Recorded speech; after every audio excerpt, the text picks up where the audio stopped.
Here I am sitting with Robbie Meyer with Meyer Wines. Robbie. Yes, nice good to see be here. you. Yeah, cheers. Thanks for having me. Thank you for bringing the Chardonnay. Absolutely, absolutely. Wow. So, really quickly, I had drank lots of Robbie's white wine long before I was able to be introduced to him. And 20 years later, his wines are still one of my favorites in the white categories. He also makes delicious reds, but he does have an act on making white. What are we drinking right now? So we have the Charles Heinz Vineyard, and this does go back to 20 years ago. I first started working with this property in 2002, and it's just a wonderful place. Sonoma Coast appellation, closest to the town of Occidental. I think it has an Occidental address. Beautiful Gold Ridge soils, old vines. Charles Heinz Charlie, has been third generation family farming this property. And it's just a great relationship I have with him, a great site. We are like-minded in how I want to farm the property. And, I'm able to produce a wine that not only I think that other people love, but I truly love. And, you can see as you're looking at it, it's liquid gold. It's so gold. Why is it so gold? So, one, this is a part of what the property produces, and it has, that weight and density and concentration. So, why is that? What is really the ultimate thing? Well, there's two things going on there. So this is Sonoma Coast, so we think cooler temperatures. That's true. But this is at a 900 feet elevation, so it's above the fog line. And so it's getting sunshine all day long. And that's great. It's also great for my philosophy of winemaking. When I'm looking at picking decisions, especially with, say, Chardonnay, and even with Sauvignon Blanc, one of the key features that I look for, obviously flavor comes first, but what are the contextual clues that help you with the picking decisions? I like to look at the grape, and I like for it to be translucent, for you to be able to see the seed inside the berry of a white grape. Wow. And if it's too early, the grapes are still very green, and the skins are thicker, and they're not supple, and you can't see that seed. When they get properly ripe, they have a more golden hue to it. The berry is more translucent. The skins are very, very soft. The concentration is there, and you're getting something that's really, really special and a true expression of that vineyard site. So it fits in. Why it's so wonderful there is because we can get to that point without getting excessively high sugars. I might pick this at 23.5 bricks. It's not a ripe sugar number. It's a ripe, truly physiological ripe expression. So 23 bricks. It's amazing because I never, you drink, talk to winemakers, talk to wine producers. That's the first time I've heard to look to see through the grape skin to see the seeds. Yeah. Now I'm going to do that. Yeah. If we didn't pick our Sauvignon Blanc 2 weeks ago, or a week ago, I would have done it. And that's funny that you say that with Sauvignon Blanc, because I of course do a Sauvignon Blanc for Meyer, and that's still my philosophy with that. And Sauvignon Blanc can be very green in color, and when you look at the final product, my Sauvignon Blanc is definitely a lighter color than my Chardonnay. And varietally expression, it's Sauvignon Blanc, it's not Chardonnay. But when it comes to that picking decision, I still have that same philosophy, and to me that gives a better expression of Sauvignon Blanc. And people ask this question all the time, are you trying to make your Sauvignon Blanc like a Chardonnay? No, not at all. Yeah. I want to make every varietal its proper way. And before I have questions about your Sauvignon Blanc, going back to the Chardonnay vineyard, the Heights Vineyard. Yeah. What is the soil type there? That's Gold Ridge soils. Gold Ridge. And yeah. how would you describe that? It? Yeah. And it's really interesting because there's different parts of Sonoma County that this is prevalent in, but visually how you see it, it can present a little bit differently. And so, to be the technical, nerdy side of things, so it's rhyolitic in nature, it's volcanic in origin. Volcanic, yes. Buzzword. Yeah, there you go. Volcanic gold. That's right. And so, but that can be more, not cobbly isn't the right word, because cobbly is more riverstone, but rocky. It can be more, and gravelly isn't the right word, but it can be chunks of rock. And that can exist in the soils. Or it can be almost pulverized. And so like the Charles Heinz Vineyard, I always laugh because like this time of year, you go in and it's like you're driving through baking powder. Like I mean, sand. it's just like, That is it's just so dust, incredible. dust, it's crazy. And then when the first rains come, it doesn't even clay? soak in. It doesn't turn into clay. It's like ice. I mean, you have to be careful driving. You just like glide across. It's really crazy, but it is so beautiful for both, you know, Chardonnay and Pinot Noir.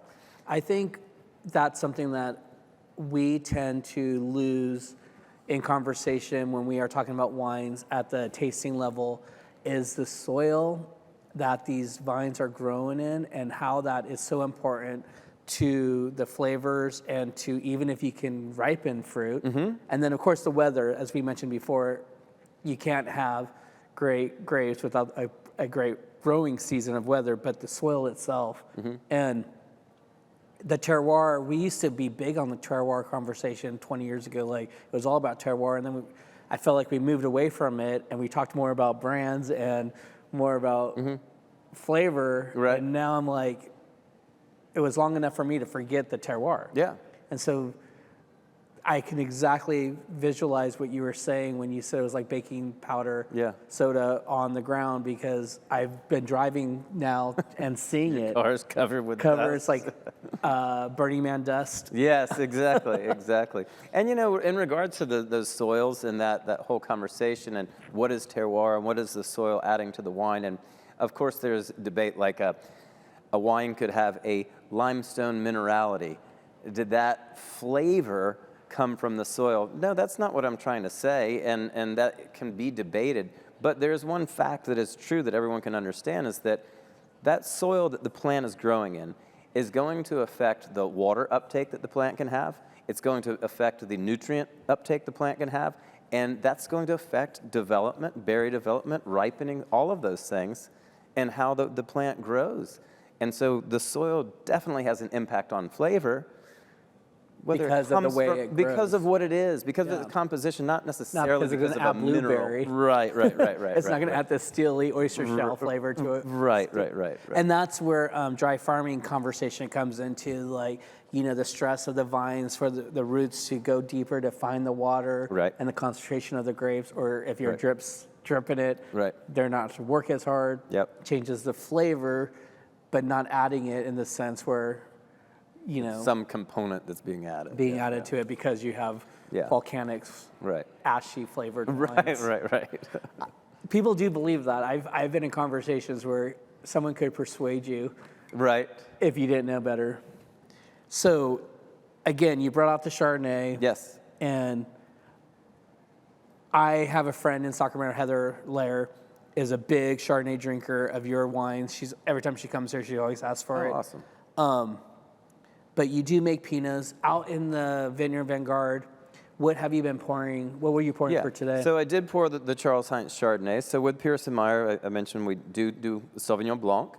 I actually do. How many cases? How many cases? The Sauvignon Blanc, 150 cases. 150 cases. Of any one of my wines, if you just said 200 cases, you're going to be close. Yeah. And that's by design. I can make 10,000 cases of something, but what I want to do for Pierce & Meyer and as a conceptual part of the brand is I want to farm 1 acre or 2 acres over here and an acre or 2 over there and over there and over there. And in that site, 1 acre or 2 acres, I'm going to have one distinct soil type. I'm going to have one aspect and orientation as it lays topographically. I'm going to have one expression that is consistent from vintage to vintage to vintage. And I want to compare this Sonoma Coast vineyard to a Russian River Chardonnay.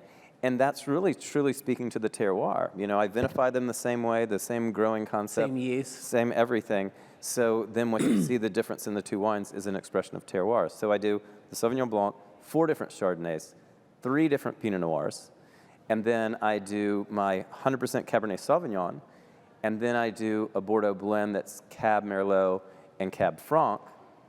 The Cabernet Sauvignon component is the same wine as the 100% Cabernet, so that's an exercise in seeing what Bordeaux blending does and varietal blending does versus 100% varietal. No Petit Verdot or Merlot. No, sorry, did not say Merlot. So the blend is 40% Cab, 40% Merlot, and 20% Cab Franc. Okay. And I'm certainly not opposed to Petit Verdot. I'm not opposed to Malbec. that happens to be this situation that I produce this wine, and it's really about because these 3 vineyard blocks grow relatively close together. There's lots of philosophy that goes into the Pearson Meyer wines. Yeah, you just don't just hodgepodge. Right. I know there was a wine out there today that it's a field blend. Yeah. And we're so purists. We're like 100% Right. same clone, Right. same barrel. Right. And then to taste a field blend, Yeah. I'm like, I almost have to retrain my brain to be like, okay, wait, I have to remember there's not just one variety in this bottle. Right. And it's also, okay. It's okay. That's the thing. And it's okay that the wine is made that way. That's the beautiful thing, is that there's 10 billion wines in the world, and we can have fun with all of them. It's okay. That's awesome. How long has Pearson Meyer's been around? 21 years. So 2001 was our first vintage, and then, 2021. So this is the 21st vintage. That's insane. Yeah, I know, it is crazy. I used to be a young man. We all used to be young. I'm acting like I can read what's on this card. And I don't have my so glasses. fighting Yeah. that day because I used to have 2015 vision. I was like known for being able to see license plate Yeah. far out in advance, and now I'm like, Can't read my own notes. and literally last night after the game, I stopped somewhere to get dinner. The check came out, and I freaking couldn't. I couldn't read the amount on it, and I was like, how do I? And I was by myself. Yeah. So I was like, how do I like? So I was like, hey, can you You'll just, get over that quickly. I now have to ask, like, the waiter, waitress, that's what I whatever, said. It's like, tell me what can this you says. add my tip on there? I'm going to write a tip. You just add the number. So then I take a picture of it, and you can enlarge it. So I'm finding a way, but yeah, damn it. It's life. It's life. It's life, and you make delicious wines, and we're very honored to be able to be the stewards of your barrels while you make wine here.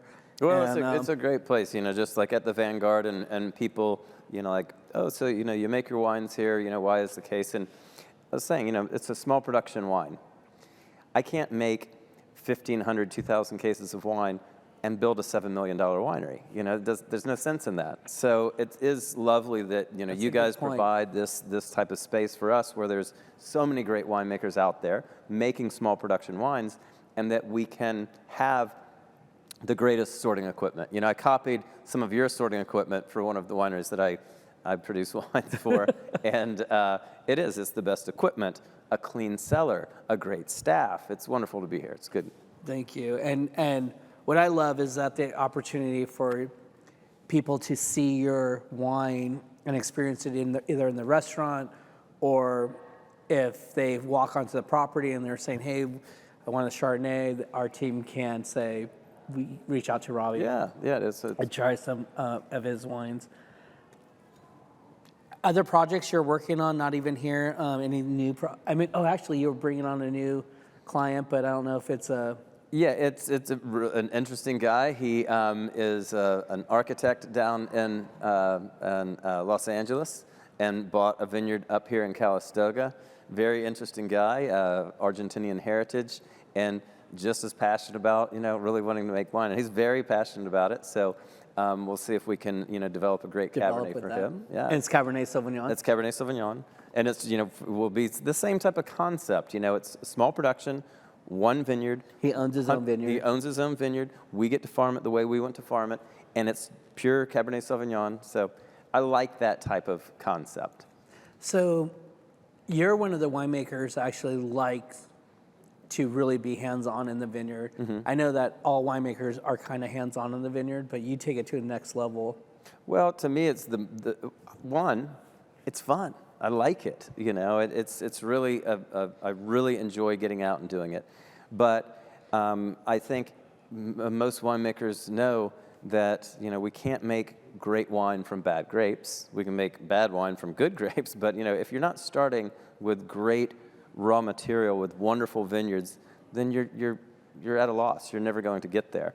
And so I know that that's really kind of the most important part of my job, is getting it right in the vineyard. Because if we don't bring it into this beautiful, I don't care what kind of equipment you have here and how beautiful the winery is, if we don't have good fruit coming in the door, we're never going to get there. Well, I always used to laugh because when we have these interns, they come from school, they come from all over, and I watch them because they're expecting to have to manipulate and work really hard, and they Right. see this fruit come in that's so clean and Right. beautiful cluster. Like, what are we even doing Right, here? right, Like, right. It's like, oh, take note. Just bring in beautiful fruit, and your job is almost. You're 90% there. Just stay out of the Yeah, way. that's right. But, and it is so fascinating.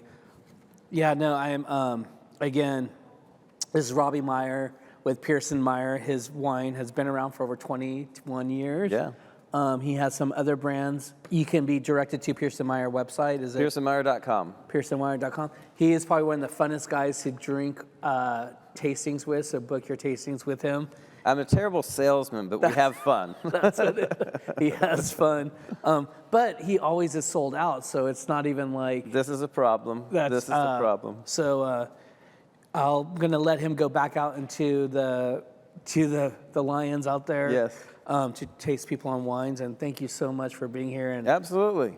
I like this part because I get to drink wine. No doubt, no doubt. With the person it's a that good produces Saturday. it. It's a great Saturday. Thanks for having me.